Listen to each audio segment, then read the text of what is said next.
that's the moral question, isn't it? Should having failed that was trying to be done, should we still allow the outcome that was desired to occur, which is to let the child die? So I think that what happens, and in this country, we're very, very clear. We're very clear in our service that the point of an abortion is to terminate the pregnancy, to end the pregnancy without there being a live birth. So a live birth is not a good result. Mm-hmm. It really isn't for anybody who's concerned. And typically that situation would be prevented because you would you would stop the fetal heart before the procedure is carried out. So it's not going to happen.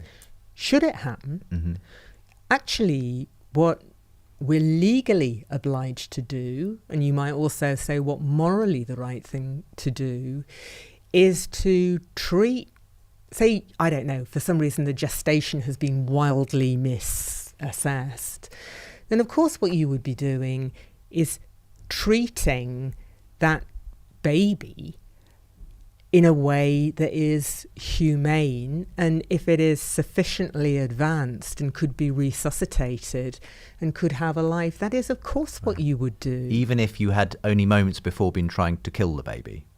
Well, I'm thinking, we're talking hypotheticals here, so I'm putting myself in a hypothetical situation of, say for example, I don't know, something had gone terribly wrong with the scanning process and terribly wrong with the diagnostics, and a woman was having a medical abortion, the fetal heart hadn't been stopped, and she delivered a fetus that turned out to be 32 weeks pregnant.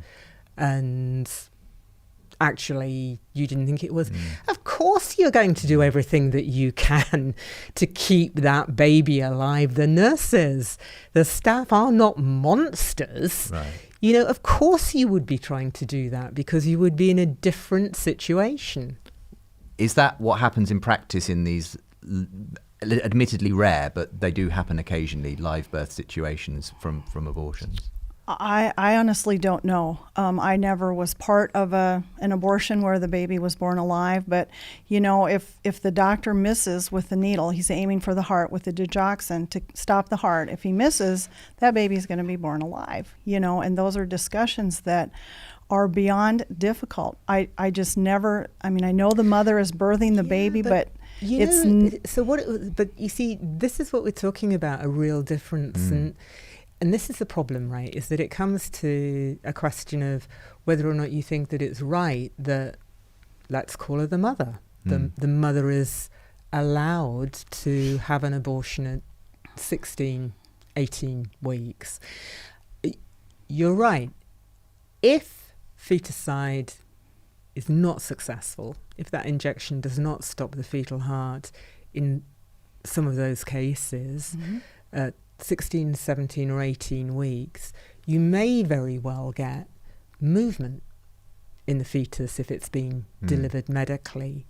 Now, that is not going to mean that there is the possibility of continuing life, because there's frankly no possibility of a baby that's been born at that gestation surviving for long outside the womb.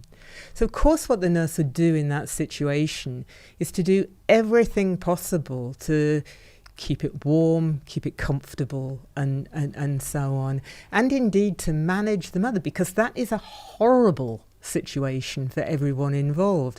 But your conclusion would be, so that only goes to show that women at that gestation shouldn't be allowed to terminate their pregnancy, whereas my response to it is that woman should be allowed to terminate that pregnancy, and as a service it's our job to do everything that we can to make sure that that situation isn't created.